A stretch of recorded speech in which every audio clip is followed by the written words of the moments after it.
How did you first discover you could stone balance? No, I just told you we can't use that question. No, we can. Of course, we can. Well, say the question again. I think you should rephrase it. When did you first discover that you could balance stones upon it? Okay, right. Well, the reason I was saying that is because it's the most frequently asked question, which is, very normal because that's what people want to know. But basically, there was never a eureka moment.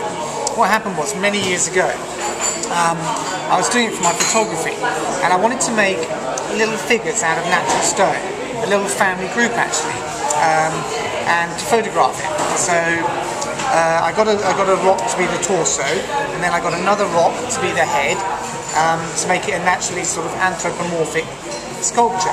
And while I was balancing the rock on, and if you think I'm going to balance this on you now, you're mistaken. Oh no, there we go, right. So, it makes it a little anthropomorphic picture.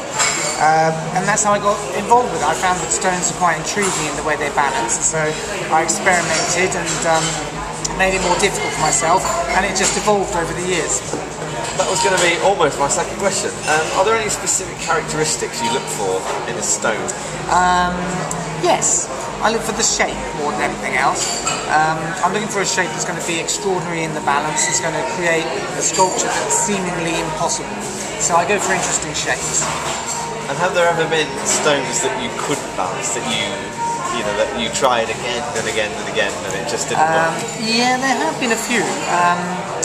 But then what will happen then is I'll find a different base stone. If I couldn't balance it on the one, if I found a stone I absolutely loved, just because it had such a gorgeous shape, and if it didn't work on one base stone, I'd go and find another base stone and I'd work with it until it has balance. I've worked with stones for days, weeks even, just to find a sculpture that's going to work.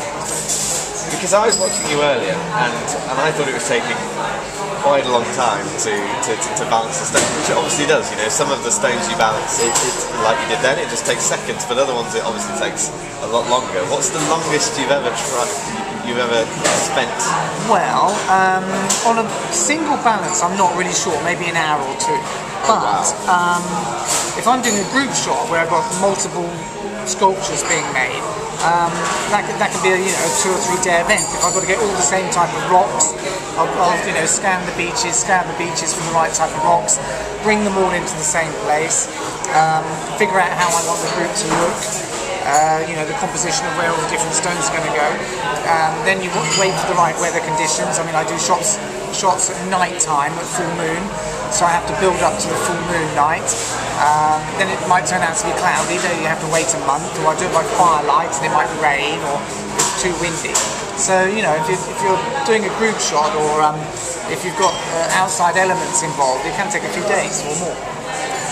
It must be a real change being here in central London to being out on the beach in Dorset.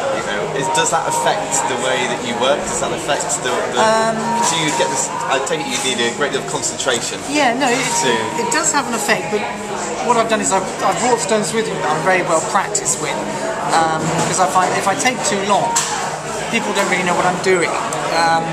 And they think it's an exercise in futility, or they think I'm a mime artist or a living statue or something. So I've made sure the stones I've got I can balance within a few minutes, although this morning the first stone I balanced took about 15 minutes, and you're right, the environment does make it more difficult in some respects, although I'm very good at shutting myself off. I'm stone balancing in front of a crowd of a few hundred, and so you get very insular and just have your own little space, think about what you're doing.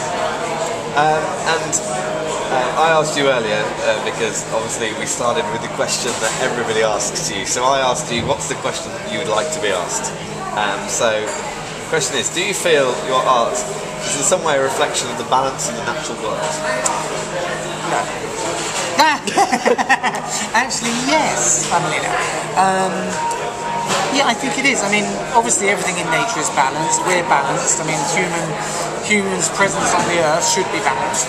And so when I'm balancing a stone, I'm only using nature.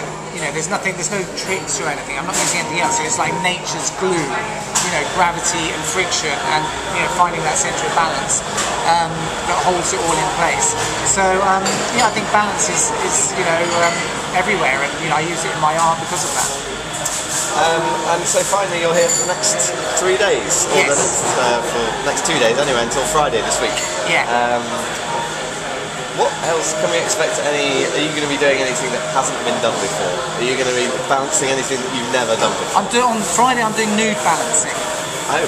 Which, didn't you know about that? No, I didn't know about No, that. because you were going to be my helper actually, and obviously you'd have to strip off That's as well. I would be fine with that. Yeah, okay, Absolutely. good. If you're fine with it, I'm fine with it. Yeah, we might have to wear toe detectors or something.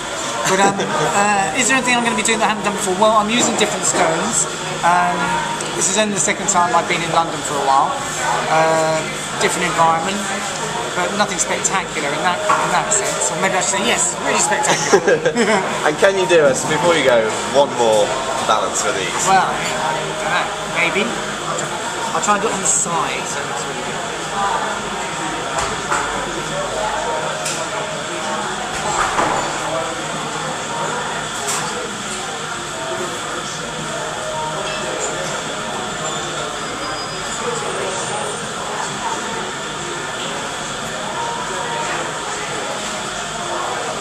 Marvellous.